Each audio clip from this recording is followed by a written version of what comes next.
அப்படி அடியார் இந்த ஊரிலே வாழ்ந்து கொண்டிருக்கிறார்.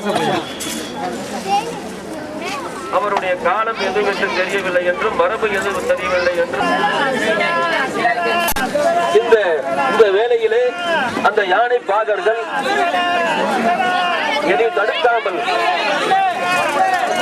எந்த விதமான அலட்சிய போக்காக அந்த புத்துக்கோள்காரன் யானை பாகர் எல்லோரும் அங்கே வருகின்றார்.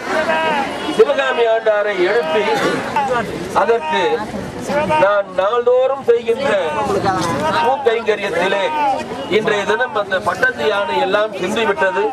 பசுபதி பெருமானுக்கு சாத்துவதற்கு கொண்டு வந்த இதோ போய்கொண்டிருக்கிறார். சாய்த்துவிட்டு அரசினுடைய பட்டத்து யானையை வெட்டிவிட்டு அவர் பயந்து ஓடவில்லை, அங்கேயே வீராவேசமாக நின்று கொண்டிருக்கின்றார்.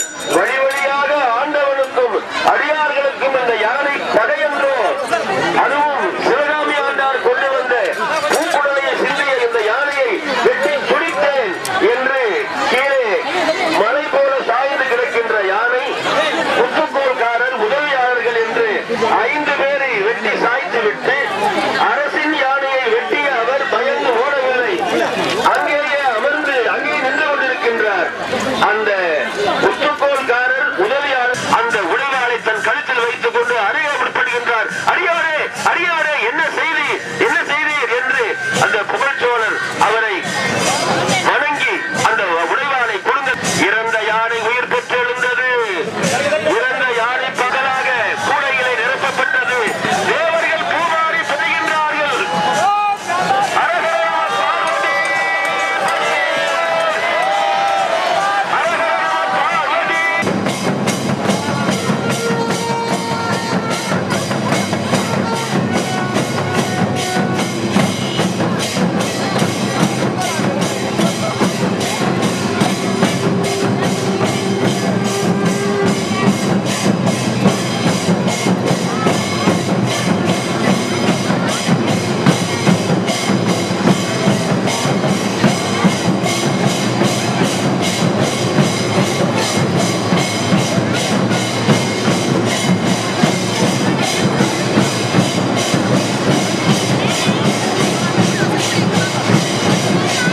இங்கு 7 தலங்களிலே முதன்மையானதும் பஞ்சலிங்க சேத்திரம் என்று அழைக்கப்படக்கூடிய திருநகரம் இந்த கருவூராகும்.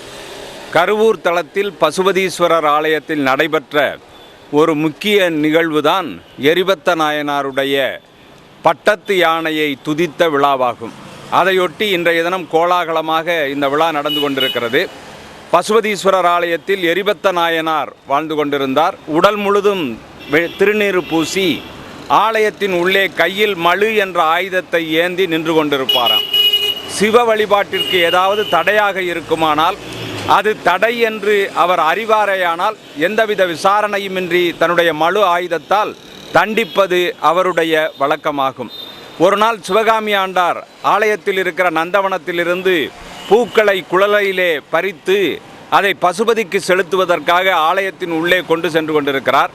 அப்பொழுது புகழ்ச்சோழனுடைய பட்டத்து யானை அந்த பூக்குழலையை தன்னுடைய தும்பிக்கையால் தட்டிவிட்டது. பூக்களெல்லாம் கீழே விழுந்தன. அது தவறு என்பதை உணர்ந்த எரிபத்தர் உடனடியாக தன்னுடைய மழு ஆயுதத்தால் அந்த பட்டத்து யானுடைய தும்பிக்கையை வெட்டி கீழே வீழ்த்தினார். உடனே புகழ்ச்சோழன் படை திரட்டி கொண்டு உள்ளே வந்தான். வந்தவன் பார்த்தான், உடம்பெல்லாம் நீர் பூசி ஒரு சிவனடியார் நிற்கிற காரணத்தினால் இது ஏதாவது காரணமாக இருக்கும் என்று அவரிடமே விவரம் கேட்டான். அவர் நடந்ததை சொன்னார். சிவ வழிபாட்டிற்கு தடையாக இருந்ததால் யானையின் தும்பிக்கையை வெட்டினேன் என்று.